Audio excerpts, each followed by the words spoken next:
गुरु ब्रह्मा गुरु विष्णु गुरुदेव महेश्वरम गुरुदेव परम ब्रह्म तस्मै श्री गुरुवे नमः। नमस्कार, প্রত্যেককে আধ্যাত্মিক জ্যোতিষ বিজ্ঞান অনুষ্ঠানে স্বাগত জানাই। আগত 2024 সাল নতুন বছর প্রত্যেকের শুভ হোক, মঙ্গল হোক, পরম পিতার কাছে এই প্রার্থনা করি। আসুন আমরা বার্ষিক রাশিফলের অনুষ্ঠানে প্রথমেই জেনে নেব যাদের মেষ রাশি বা মেষ লগ্ন তাদের এই 2024 সালটি কেমন আসতে চলেছে।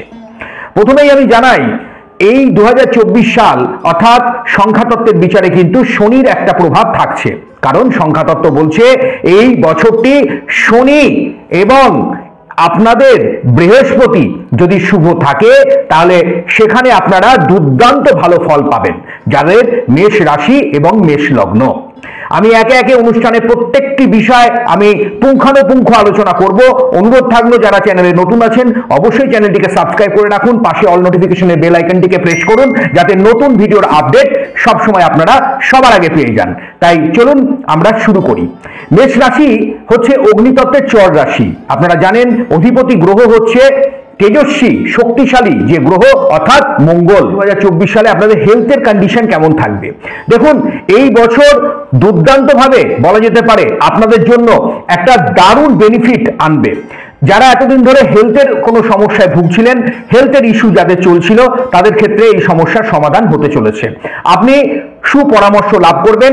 ক্রনিক ডিজিজ, হার্টের প্রবলেম, ক্রনিক কোনো ডিজিজ যদি ছিল, নার্ভ শিরা বা যে কোনো ধরনের প্রবলেম ছিল সেগুলো ধীরে ধীরে কিন্তু আপনি শর্ট আউট করতে সক্ষম হবেন। এবার চলে আসছি যাদের মেষ রাশি বা মেষ লগ্ন, আপনাদের কেরিয়ার, ফাইন্যান্স এবং জব পোর্শন কেমন থাকবে দেখুন। কেরিয়ারের জায়গা তো এবছরে দুর্দান্ত আছে, কারণ বৃহস্পতি অলরেডি আপনার রাশিচক্রে বসে আছে এবং বর্তমানে দেখা যাচ্ছে রাহু আপনার দ্বাদশে আছে। কারণ গুরুচণ্ডাল দোষটা ছিল সেই দোষ কিন্তু অলরেডি চলে গেছে যখন রাহু থেকে বৃহস্পতি আলাদা হয়ে গেছে। কিন্তু আগামী আরো ভালো যোগাযোগ আপনার আসবে ঠিক একদম আপনি দেখবেন মে মাসের দ্বিতীয় সপ্তাহ থেকে অর্থাৎ 14 তারিখের পর থেকে। কারণ সেই সময় 1 মে থেকে দেখা যাচ্ছে সেকেন্ড হাউসে বৃহস্পতি কিন্তু ট্রানজিটে চলে আসছে। তার ফলে আপনার আয়ের জায়গায় অনেকটা উন্নতি আপনি দেখতে পাবেন। যারা এতদিন ধরে বিভিন্ন ধরনের কাজে কর্মে যোগাযোগের একটা জায়গা তৈরি করতে পারছিলেন না, কোনো অসুবিধার মধ্যে পড়েছিলেন, তাদের কিন্তু যোগাযোগের জায়গা ভালো হবে। কেরিয়ারের ক্ষেত্রেও বলা যাচ্ছে যারা পড়াশোনা বা বিদ্যার্থী যারা আছেন, কম্পিটিটিভ এক্সামের জন্য যারা ট্রাই করছেন তাদের জন্য কিন্তু এই 2024 সাল একটা নতুন সুখবর বা বার্তা আনতে চলেছে। তাই অবশ্যই আপনারা চেষ্টা করবেন, আগামী দিন আপনাদের দুর্দান্ত হতে চলেছে। ফাইন্যান্সের জায়গা থেকেও বলা যাচ্ছে আপনি এই বছরে বিপুল অর্থ আয় করবেন, অর্থাৎ আপনার সঞ্চয় কিন্তু ভালো হবে। হ্যাঁ, ব্যয় তো আপনার থাকবে যেহেতু দ্বাদশে রাহু আছে, কিন্তু আপনাকে কিন্তু আয়টাও কিন্তু করিয়ে দেবে, কারণ সেকেন্ড হাউস এবং এই জায়গা আপনাকে বেনিফিট দেবেই দেবে। চতুর্থ ঘর, সেখানেও কিন্তু আপনি যোগাযোগ কিন্তু ভালো পাবেন।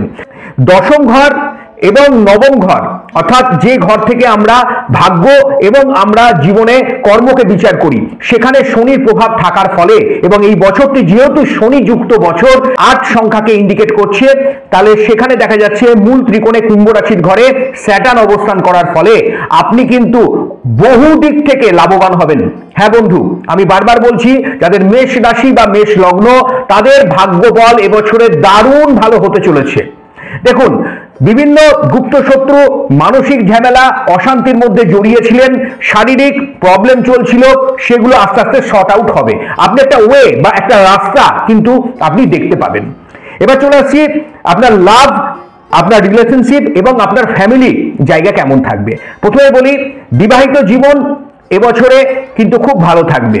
নতুন সম্পর্কের অবস্থান তৈরি করছে। প্রেম প্রীতি রিলেশনশিপ অবশ্যই আপনার জন্য একটা নতুন বার্তা, একটা নতুন হাতছানি দিতে চলেছে। তবে কিছু ক্ষেত্রে ফ্যামিলিতে কিছু কিছু সমস্যা আসতে পারে, যার মধ্যে বিশেষ করে বলে রাখি যদি কন্যা সন্তান থাকে এবং তার বয়স 17-র নিচে হয়, বারবার বললাম 17 বছরের নিচে যাদের কন্যা সন্তান আছে তাদের হেলথের কোনো ইস্যু কিন্তু আসতে পারে। কারণ পঞ্চম ঘরের যে অবস্থান আমি দেখতে পাচ্ছি সেখানে কিন্তু স্যাটার্নের একটা প্রভাব কিন্তু এবছরে থাকবেই থাকবে। শনির কিন্তু সম্পূর্ণ দৃষ্টি থাকার ফলে আপনার সন্তানের স্থানে কিন্তু কিছু কিছু সমস্যা হতে পারে, সন্তানের হেলথের জায়গায় কোনো সমস্যা হতে পারে, সেখানে কিন্তু আপনাকে বেশি করে নজর রাখতে হবে। এবার আমি আপনাদের এবছরে বিশেষ করে আমি বলবো, আপনারা সবসময় চেষ্টা করবেন পরিষ্কার পরিচ্ছন্ন থাকতে। একটা পরিপাটি, একটা শৌখিন, একটা মার্জিত রুচি এই বছরে আপনাকে অনেক কিছু এনার্জাইজ করবে। আমি কিছু টিপস আপনাদের বলছি, সেগুলো পারলে অবশ্যই করার চেষ্টা করুন। শ্বেত চন্দন এবং হলুদ যদি পারেন একসঙ্গে একটু গুলে নিয়ে একটু টিকা হিসাবে লাগিয়ে আপনি বাড়ির বাইরে যান, দেখবেন আপনার যে কাজে আপনি যাবেন সেই কাজে আপনি সফল হবেনই হবেন। আর প্রতিদিন বারবার বলছি, আমি আগেও বারবার বলে এসেছি, আপনারা নবগ্রহ স্তোত্রমটি কিন্তু পাঠ করতে ভুলবেন না। আমি ডেসক্রিপশনে আমি দিয়ে দেবো, আপনারা সেখান থেকে অবশ্যই সংগ্রহ করুন।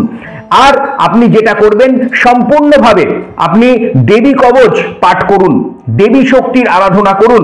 কারণ যদি আপনি দুর্গা বা কোনো মাতৃশক্তির আরাধনা করতে পারেন, তাহলে এবছরে কিন্তু অনেক অসাধ্য সাধন কিন্তু আপনার হতে চলেছে। এবছরে আপনার অর্থনৈতিক শ্রীবৃদ্ধি যেমন হবে, মানসিক দিক থেকে আপনি অনেকটা সুস্থ থাকবেন। যারা বিভিন্ন ধরনের ইনভেস্টমেন্টের কাজে যুক্ত আছেন, যারা শেয়ার, লটারি বা যারা ফাইন্যান্সে বিভিন্ন জায়গায় যারা ইনভেস্ট করে থাকেন, সেখানেও কিন্তু আপনারা অনেক লাভবান হবেন। তবে লং টার্মে ইনভেস্টমেন্ট করবেন। যারা ট্রেডিং করেন তারা লং টার্ম করবেন। শর্ট টার্মে করতে গেলে কিছু ক্ষেত্রে দেখা যাবে রাহু দ্বাদশে থাকার কারণে উপার্জন করিয়ে দিলেও পরে লসও কিন্তু হতে পারে। তাই বারবার বললাম, লং টার্মে ভালো করে পেপারস ফলো করে আপনি ধীরে ধীরে এগান, আপনাকে কিন্তু ভালো একটা বেনিফিট, একটা ভালো লাভের মুখ কিন্তু এবছরে আপনি দেখতে পাবেন। বছরের দ্বিতীয় অধ্যায়টি, অর্থাৎ প্রথম যদি 5 মাস বাদ দিয়ে দিই, পরবর্তী যে 7 মাস থাকবে, অর্থাৎ মে মাসের দ্বিতীয় সপ্তাহ থেকে দেখা যাবে আপনার উন্নতির জায়গা একটা ভালো তৈরি হবে। যেতে যেতে এই বছর আপনাকে অনেক কিছু উপলব্ধি দিয়ে যাবে। নতুন যোগাযোগের বার্তা, যাদের বিবাহ এখনো হয়নি, বিবাহের জন্য চিন্তা ভাবনা করছেন, তাদের ক্ষেত্রেও কিন্তু বিবাহের একটা ভালো যোগাযোগ কিন্তু আপনারা পাবেন। যারা মামলা মোকদ্দমা কোনো জায়গায় ফেঁসে আছেন, কোনো অর্থনৈতিক একটা ড্যামারেজ চলছে, লোনে জর্জরিত হয়ে আছেন, বিজনেসের ক্ষেত্রে মন্দা যাচ্ছে, এবছরে বলা যায় অনেকটাই বিগত যে জরাজীর্ণতা যেগুলো আপনাদের জীবনে গিয়েছে, যেগুলো অনেক ক্ষয়ক্ষতি গিয়েছে, সেখান থেকে বলা যায় অনেকটাই 2024 সাল কিন্তু আপনার জন্য শুভ বার্তা আনতে চলেছে। তাই অবশ্যই আমি যে টিপসগুলো বললাম সেগুলোকে ফলো করবেন। এবছরে আপনার ক্ষেত্রে শুভ সংখ্যা হচ্ছে 1 এবং 3 সংখ্যা, অর্থাৎ 2024 সালে আপনি 1 এবং 3 সংখ্যা ব্যবহার করবেন। আপনার ক্ষেত্রে শুভ ধাতু সোনা এবং তামা। আপনার ক্ষেত্রে শুভ দিক উত্তর দিক এবং আপনি পূর্ব দিক। যদি আপনি এই দিকে যাত্রা করেন, সেখানে আপনি অনেক বেশি লাভবান হবেনই হবেন। আপনার ক্ষেত্রে শুভ বর্ণ সাদা, হলুদ, এই দুটি রং আপনি অবশ্যই ব্যবহার করতে ভুলবেন না। ভালো থাকবেন, সুস্থ থাকবেন। আর প্রতিনিয়ত এই চ্যানেলের সঙ্গে যুক্ত থাকার জন্য অনুরোধ থাকলো, চ্যানেলটিকে অবশ্যই সাবস্ক্রাইব করুন। ভালো লাগলে বন্ধুদের সঙ্গে শেয়ার করতে ভুলবেন না। নমস্কার।